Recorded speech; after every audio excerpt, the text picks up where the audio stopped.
अस्सलाम वालेकुम dear viewers. आज हम पढ़ने जा रहे हैं 12 क्लास का और एक लेक्चर। जैसे कि आप सभी को पता है, इससे पहले हमने एक लेक्चर इंट्रोडक्शन का डिस्कस किया है, जिसमें हमने देखा कि अल्टरनेटिंग करंट कैसे जनरेट की जाती है। इसका थोड़ा सा कंपैरिजन भी देखा और भी कुछ फंडामेंटल टर्म्स के बारे में हमने डिस्कस किया इससे पहले वाले लेक्चर में। आज का लेक्चर जो होगा, इसमें हम देखेंगे comparison between alternating quantity and direct quantity. ठीक है, सबसे पहले हम देखेंगे कुछ मेन पॉइंट्स एसी क्वांटिटी के और फिर देखेंगे डीसी क्वांटिटी के। सबसे पहला वाला जो पॉइंट है एसी क्वांटिटी में, जो इसका सिंबल होता है एसी क्वांटिटी का, अगर हमें कोई एसी सोर्स रिप्रेजेंट करना है, उसका सिंबल हम ऐसे रिप्रेजेंट कर सकते हैं। ठीक है, अगर हमें वहीं पर डीसी क्वांटिटी का ये सिंबल देखना है, उसके लिए यहां से एक लकीर खींचेंगे और ऐसे प्लस माइनस वोल्टेज, और ये हो गया वोल्टेज। इस वाली जो अल्टरनेटिंग क्वांटिटी है, इस वाली वोल्टेज का जो वैल्यू होगा वो होगा V naught sine of omega T. यहां से हमें पता चल रहा है ये वाली जो अल्टरनेटिंग क्वांटिटी है ये डिपेंड कर रही है टाइम पर। दैट मीन्स कि इससे पहले वाले लेक्चर में भी हमने देखा कि जो अल्टरनेटिंग क्वांटिटी होती है वो टाइम के साथ वेरी कर रही है, उसका मैग्नीट्यूड चेंज हो रहा है और उसकी जो डायरेक्शन है वो after a fixed interval of time वो चेंज हो रही है। जैसे मैंने यहाँ पर एसी की एक वेव फॉर्म ड्रा करी है, सपोज ये वोल्टेज की वेव फॉर्म है हमारे पास। ओके, यहां से हम देख सकते हैं कि ये जो वेव फॉर्म है इसका जो मैग्नीट्यूड है वो कंटिन्यूअसली चेंज हो रहा है। फिर एक पॉइंट ऐसा आ रहा है जहां पर इसका वैल्यू मैक्सिमम हो रहा है, फिर यहाँ मैक्सिमम पॉइंट से फिर से ये डिक्रीज करना शुरू करता है, फिर 180 पर इसका वैल्यू 0 हो जाता है। फिर ये यहाँ से ये वाला जो हाफ है इसको हम पॉजिटिव हाफ साइकिल बोलते हैं, पॉजिटिव हाफ साइकिल। और ये वाला जो हाफ है इसको हम नेगेटिव हाफ साइकिल बोलते हैं। ठीक है, नेगेटिव हाफ साइकिल। 180 से लेके 360 तक ये वाली जो वेव फॉर्म है ये नेगेटिव में फ्लो कर रही है, इसकी डायरेक्शन चेंज हो रही है। दैट मींस अल्टरनेटिंग क्वांटिटी वो क्वांटिटी होती है जिसका मैग्नीट्यूड कंटिन्यूअसली टाइम के साथ वेरी करता है और जो अपनी डायरेक्शन पीरियोडिकली चेंज कर रही है। जैसे कि यहाँ पर ये वाली क्वांटिटी है, यहाँ से स्टार्ट हो रही है, यहाँ पर यहाँ तक पॉजिटिव है, यहाँ से नेगेटिव हाफ में जा रही है। ठीक है, अब अगर हम बात करेंगे डीसी क्वांटिटी की, डीसी क्वांटिटी जो है ये कॉन्स्टेंट क्वांटिटी होती है। कॉन्स्टेंट मैंने पिछली वीडियो में भी बोला कि अगर हम बोलेंगे जो डीसी क्वांटिटी होती है वो एक कॉन्स्टेंट क्वांटिटी है, ये भी ठीक डिफिनीशन है। लेकिन जो प्रॉपर डिफिनीशन है डीसी क्वांटिटी और डीसी करंट वो वाली करंट होती है जो एक ही डायरेक्शन में फ्लो करती है। अलबत्ता ये जो अल्टरनेटिंग क्वांटिटी होती है, अल्टरनेटिंग करंट होती है, ये एक ही डायरेक्शन में फ्लो नहीं करती है, ये दो डायरेक्शन में फ्लो करती है। यहां से हम और एक चीज भी समझ सकते हैं। सपोज ये हमारे पास एक वेव फॉर्म है अल्टरनेटिंग क्वांटिटी की, हम यहां पर और एक वेव फॉर्म ड्रा करेंगे, सपोज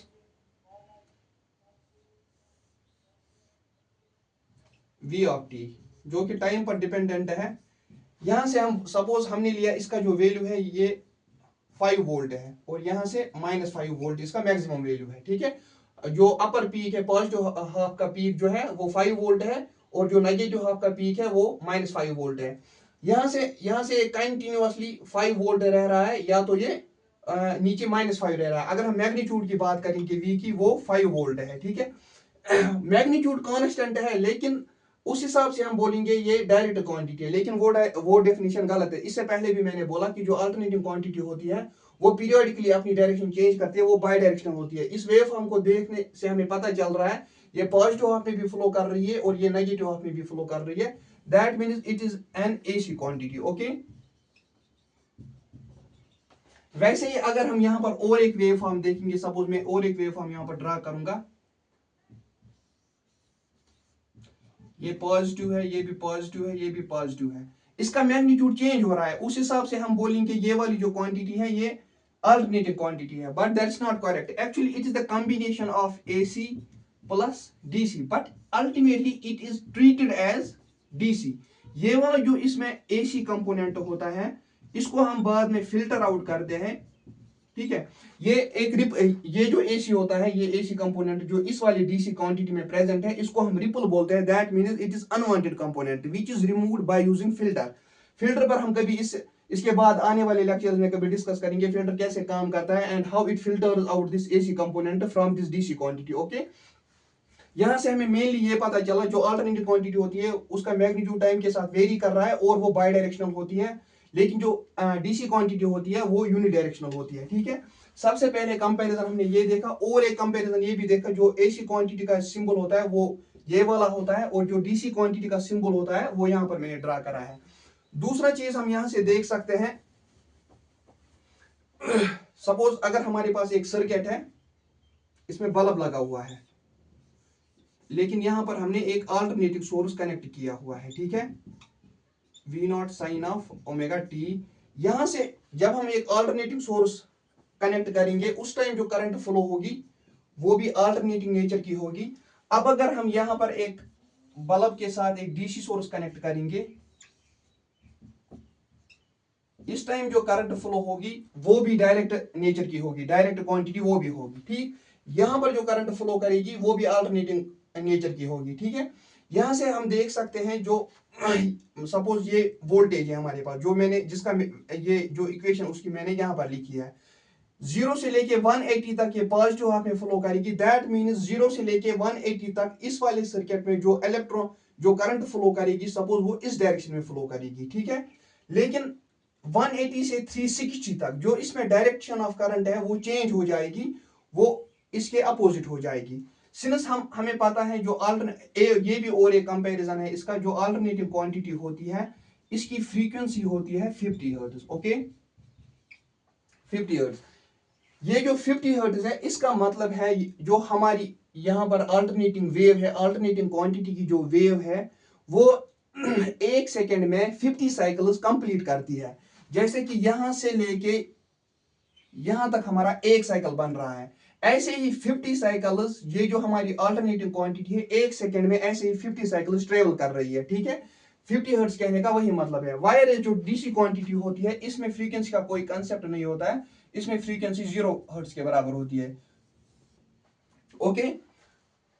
अब ये जो डीसी सर्किट है इसमें जो करंट की डायरेक्शन होती है वो एक ही डायरेक्शन में रहती है, वो चेंज नहीं हो रही है। अगर सपोज यहां से हमने वोल्टेज सोर्स कनेक्ट किया, यहां से करंट फ्लो हो रही है, सपोज हमने माना पहले एज्यूम किया जो करंट की डायरेक्शन है वो राइट साइड में जा रही है, लेकिन इसमें करंट की डायरेक्शन नहीं चेंज होगी। अब अगर हमें इस वाले सर्किट में करंट की डायरेक्शन चेंज करानी है, उसके लिए हमें वोल्टेज सोर्स की पोलैरिटी चेंज करनी है। वो हम कैसे कर सकते हैं, वो हम ऐसे कर सकते हैं, सपोज यही वाला सर्किट हम फिर से ड्रा करेंगे, यहाँ पर हमारा लैंप लगा हुआ है, ठीक है। यहाँ से हम बैटरी का नेगेटिव टर्मिनल कनेक्ट करेंगे, यहाँ से पॉजिटिव टर्मिनल कनेक्ट करेंगे। अब पहले जो करंट की डायरेक्शन इस साइड से थी, अब वो वाली डायरेक्शन इस साइड से होगी, ठीक। यहाँ पर अल्टरनेटिंग क्वांटिटी जब हम एसी सोर्स कनेक्ट करते हैं किसी सर्किट में, इसमें हमें जो वोल्टेज की पोलैरिटी होती है वो खुद ब खुद चेंज होती है, ठीक है। एक साइकिल में वो 2 बार चेंज होती है, ठीक है। मतलब जो भी साइकिल होता है, हर एक साइकिल में जो एसी क्वांटिटी की डायरेक्शन है वो 2 बार चेंज होती है, ठीक है। और यहां से हमें पता चल रहा है एक साइकिल में जो हमारी एसी क्वांटिटी है इसका वैल्यू 2 टाइम्स 0 हो रहा है। यहां से हम देख सकते हैं, यहां से हमारी जो ये वेव फॉर्म स्टार्ट हो रही है, 180 पर इसका वैल्यू 0 हो रहा है, फिर 360 पर इसका वैल्यू फिर से 0 हो रहा है। अगर हम ऐसे एक वेव ड्रा करेंगे जिसमें हम 2 साइकिल्स ड्रा करेंगे, ठीक है, एक साइकिल में एक तो यहां पर 0 हो रही है और यहां पर, फिर दूसरा साइकिल यहां से स्टार्ट हो रहा है, यहां कंप्लीट हो रहा है, फिर यहां से 0 हो रहा है इसका वैल्यू, और फिर यहां भी इसका वैल्यू 0 हो रहा है। इससे हमें पता चल रहा है कि जो हमारी एसी क्वांटिटी है, जो हमारे घर में सप्लाई आती है, वो जनरली एसी क्वांटिटी होती है, उसकी जो फ्रीक्वेंसी होती है वो 50 हर्ट्ज की होती है। दैट मीन जो घर में हमारे घर में जो सप्लाई आती है वो 1 सेकेंड में 100 टाइम्स उसका वैल्यू जो है वो 0 हो जाता है। जैसे कि हमने देखा, ये यहां से लेके यहां तक एक साइकिल कंप्लीट हो रहा है, यहां से लेके यहां तक दूसरा साइकिल कंप्लीट हो रहा है। ये वाला जो टाइम ये ले रहा है एक साइकिल कंप्लीट करने में, इसको हम टाइम पीरियड बोलते हैं, ठीक है।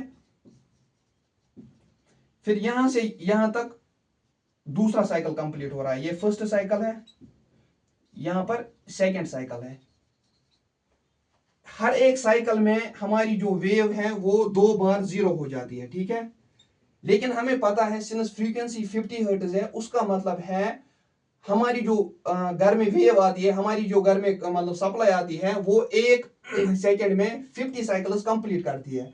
अगर वो 50 साइकिल्स कंप्लीट करते हैं, फिर 50 मल्टीप्लाइड बाय 2 टाइम, मतलब पर साइकिल में वो 2 बार 0 हो जाती है। दैट मीन्स 100 टाइम्स उसका वैल्यू 0 हो जाता है, ठीक है। यहां से हम वो देख सकते हैं, ठीक है।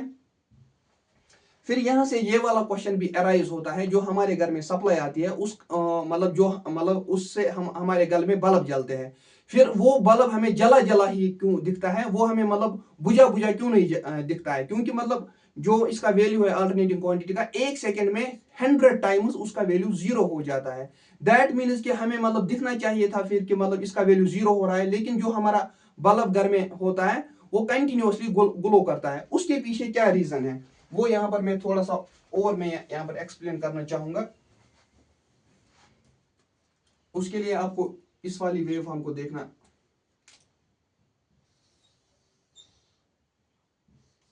यहां पर मैंने वेव फॉर्म एक ड्रा करी है, इसका मैंने 1 साइकिल ड्रा करा है, यहां से यहां तक इसका टाइम पीरियड होगा, ये 180 डिग्री होगा, ये 360 डिग्री होगा। Okay, with respect to time, suppose ये हमारी वोल्टेज है, ठीक है। हम बोल रहे हैं जो हमारे घर में सप्लाई आ रही है वो 1 सेकंड में 100 टाइम्स 0 हो रही है, उसका वैल्यू 0 हो रहा है 100 टाइम्स इन ए सेकंड। फिर उस हिसाब से जो मतलब हमारा बल्ब है, इसका मतलब अंदर से जो इसको सप्लाई मिल रही है वो 0 है। जब सप्लाई कुछ भी नहीं मिल रही है उस टाइम जो मतलब बल्ब ग्लो नहीं करना चाहिए उस हिसाब से, लेकिन हमें जला जला ही क्यों नजर आ रहा है, हमें बुझा बुझा क्यों नजर नहीं आ रहा है। इसका मतलब मेन रीजन है, हमने बोला 1 साइकिल में इस वेव का, इस क्वांटिटी का, इस सप्लाई का वैल्यू जो है वो 1 साइकिल में 2 बार 0 हो रहा है, यहां पर और यहां पर। लेकिन अगर हम यहां से ऑब्जर्व करें, ये जो साइकिल कंप्लीट कर रहा है 1 सेकंड में 50 साइकिल्स कंप्लीट कर रहा है। दैट मीन्स अगर हम टाइम पीरियड देखें, मतलब फ्रैक्शन ऑफ सेकेंड्स के लिए इसका वैल्यू 0 हो रहा है यहां पर, और फ्रैक्शन ऑफ सेकेंड्स के लिए इस वेव का वैल्यू यहां पर 0 हो रहा है। दैट मीन्स कि ये इतना फास्ट हो रहा है कि जो हमारे हमारे आंखों की मतलब देखने की कैपेबिलिटी है, हम इसको डिटेक्ट ही नहीं कर पा रहे हैं कि इसका वैल्यू 0 है। असल में ये मतलब ये 0 हो रहा है, असल में वो बल्ब बंद भी हो रहा है, लेकिन हमारी आंखें उतनी कैपेबिलिटी ही नहीं रखती है कि हम इस चीज को ऑब्जर्व कर सके, हम इस चीज को देख सके। यहां से हमें ये वाला कंसेप्ट भी क्लियर हुआ कि हमें बल्ब जला जला ही क्यों नजर आ रहा है, बुझा बुझा क्यों नहीं नजर आ रहा है। ओके, अब हम और एक पॉइंट इसमें डिस्कस करेंगे। जो एसी क्वांटिटी है इसको हम लार्ज डिस्टेंस के लिए ट्रांसमिट कर सकते हैं। Large can be transmitted for large distance. Okay, cannot be transmitted for large distance, cannot be transmitted for large distance।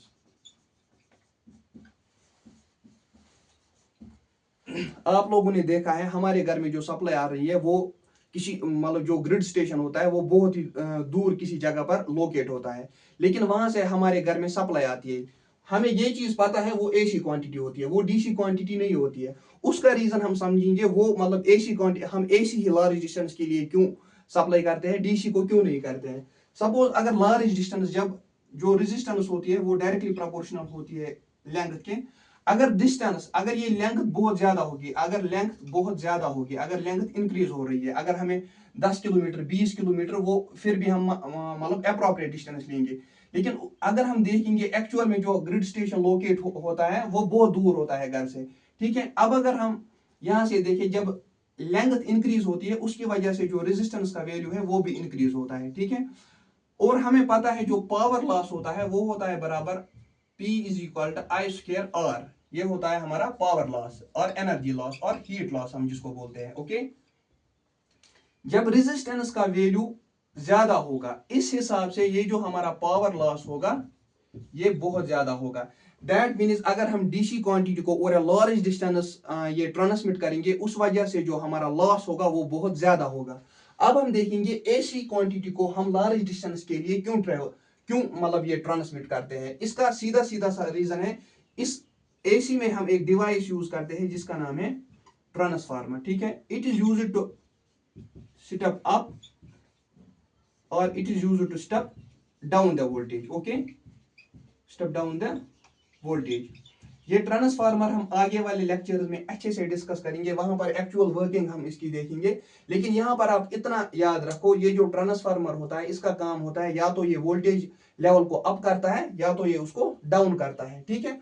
अब इस ट्रांसफार्मर की खासियत ये क्या होती है, ट्रांसफार्मर की एक खासियत होती है अगर ये वोल्टेज को अप करता है, वाइस वर्सा ये करंट के साथ करता है। ये हम ट्रांसफार्मर वाले लेक्चर में अच्छे से देखेंगे। अगर ये वोल्टेज लेवल को 100 वोल्ट से 200 वोल्ट सपोज बनाएगा, लेकिन जो करंट होगी, करंट जिस साइड से वोल्टेज लेवल ज्यादा होगी, उस साइड से करंट का जो वैल्यू होता है वो कम होता है। ये हम देखेंगे। इसमें मतलब यहां पर हम ये बोल सकते हैं वोल्टेज और करंट के दरमियान इनवर्स रिलेशनशिप पाई जाती है करंट में।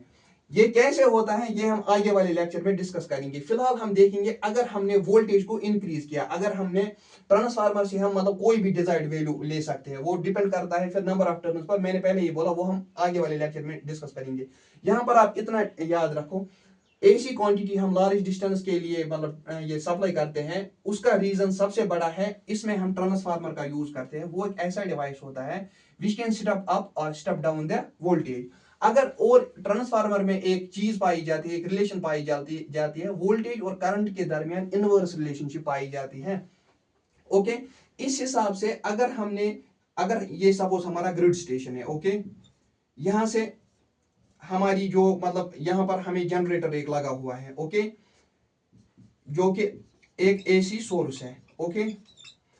इस जनरेटर से हमारी जो क्वांटिटी है वो अल्टरनेटिंग क्वांटिटी होगी ऑब्वियसली, ठीक है, एसी क्वांटिटी होगी। वो एसी क्वांटिटी, वो जो जनरेटर से आउटपुट निकलता है, वो हम एक ट्रांसफार्मर में फीड करते हैं। ये ट्रांसफार्मर का सिंबल होता है, ठीक है। वो हम 3 फेज ट्रांसफार्मर को फीड करते हैं। सपोज यहां से इसकी जो वोल्टेज होती है वो जनरली 11,000 वोल्टेज होती है। यहां से हम कितना भी वोल्टेज जो हमारा डिजायर्ड वैल्यू होगा, सपोज हमने यहां से 33,000 वोल्टेज लिया सेकेंडरी में। 33,000 voltage, it's a very large value of voltage, ठीक है। हमें पता है V is inversely proportional to current, ठीक है।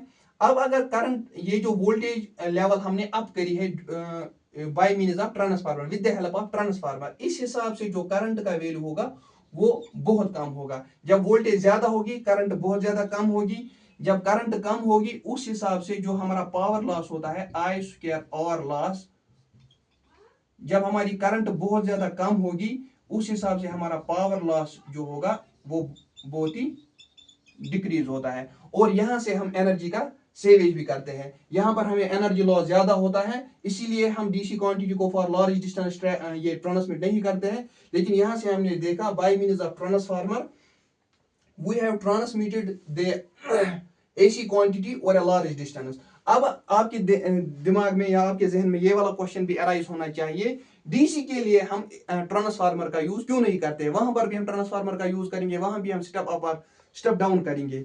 लेकिन आपको यहाँ पर ये चीज याद रखनी है, डीसी के लिए हम ट्रांसफार्मर का यूज नहीं कर सकते हैं। अब वो क्यों नहीं कर सकते हैं, वो भी आगे जब ट्रांसफार्मर का लेक्चर हम पढ़ेंगे, वहां पर हम समझेंगे डीसी को मतलब डीसी क्वांटिटी में हम ट्रांसफार्मर का यूज क्यों नहीं कर सकते हैं, ठीक है। फिलहाल के लिए हमने यहाँ पर इतना याद रखा। अब और एक चीज होती है यहाँ पर, अब यहां से हमें पता चल रहा है कि जो एसी है ये ज्यादा बेनिफिशियल है एज कंपेयर टू डीसी। लेकिन एसी के कुछ डिसएडवांटेजेस भी होंगे। दुनिया में जो कोई भी चीज होती है उसका मतलब ये मकसद नहीं है, ये मतलब नहीं है कि उसका एडवांटेज ही होगा, इसका डिसएडवांटेज भी होगा, ठीक है। एसी का जो सबसे बड़ा डिसएडवांटेज होता है, एक तो AC can not be stored, ठीक है। एसी को हम स्टोर नहीं कर सकते हैं, क्योंकि हमें पता है ये जो एसी क्वांटिटी होती है ये after every particular time, after fixed interval of time, ये अपनी डायरेक्शन चेंज करता है। ये जो एसी क्वांटिटी का ये सिंबल मैंने पहले दिखाया, for positive half for some time this side will be positive, this side of the source will be negative, but after changing the direction ये जो नेगेटिव हाफ होगा, फिर ये वाला साइड जो होगा ये नेगेटिव होगा, ये पॉजिटिव होगा। यहां पर पोलैरिटी को मेंटेन करना बहुत ही डिफिकल्ट है। Wire is in case of DC, यहां पर जो पोलैरिटी होती है वो फिक्स्ड होती है, ठीक है। इस वजह से जो एसी है, एसी को हम स्टोर नहीं कर सकते हैं, but DC can be stored, okay. जैसे कि हमारे घर में जो ये बैटरीज होती हैं वो डीसी सप्लाई को ही, ये डीसी क्वांटिटी को ही स्टोर करते हैं, ठीक है। अब और एक डिसएडवांटेज है ये एसी का, वो है skin effect. One of the biggest disadvantage of AC is skin effect. But DC में ये स्किन इफेक्ट नहीं पाया जाता है, skin effect is not present in DC. ठीक, अब हमें देखना है ये डीसी, ये स्किन इफेक्ट असल में क्या होता है, मतलब इसको भी हम इसके लिए भी हम क्योंकि ये एक अलग सा लेक्चर बनेगा इस पे, इसको भी हम आगे जाके ये डिस्कस करेंगे। फिलहाल के लिए एक ओवरव्यू देता हूं मैं। ये जो स्किन इफेक्ट होता है इसकी वजह से, सपोज अगर हमारे पास ये कंडक्टर है, ठीक है, अगर हमने एसी सप्लाई का यूज किया, मतलब हमने इस कंडक्टर से एसी करंट को फ्लो कराना है, ठीक है। अब ये क्या देखा गया है, ये वाला जो सरफेस एरिया है साइड से, जो एसी क्वांटिटी है I A C is directly proportional to surface area. ये जो एसी क्वांटिटी है ये कंडक्टर के बीच में से नहीं ट्रेवल करती है, ये कंडक्टर के बीच में से फ्लो नहीं करती है, but it only flows through the surface of the conductor due to the skin effect. इसको हम बाद में देखेंगे स्किन इफेक्ट होता क्या है, क्यों होता है, कैसे होता है। फिलहाल के लिए हमें ये याद रखना है, ये एक डिसएडवांटेज है जो कि एसी में पाया जाता है। उसकी वजह से जो करंट है वो through the cross section of conductor flow नहीं करती है। जो करंट होती है alternating current, that flows through the surface area of the conductor. But in case of DC skin effect is not present. That mean जो अगर हमारे पास ये कंडक्टर है, इससे हमें एक डीसी करंट को फ्लो कराना है, ठीक है, ये यहां से भी फ्लो होगी, ठीक है। ये पूरा जो क्रॉस सेक्शन एरिया होगा I D C is directly proportional to R by R H power 3/2। ये एक रिलेशन आप याद रखना, ठीक है। यहां से हमें पता चल रहा है ये जो डीसी क्वांटिटी है, डीसी करंट है, ये पूरे क्रॉस सेक्शनल एरिया से फ्लो हो रही है। लेकिन जो एसी क्वांटिटी है वो पूरे क्रॉस सेक्शनल एरिया से फ्लो नहीं हो रही है, वो खाली सिर्फ सरफेस एरिया से फ्लो हो रही है। ये एक बिगेस्ट डिसएडवांटेज था ये एसी क्वांटिटी का। At the same time this is the plus point in DC quantity. Thank you, see you soon.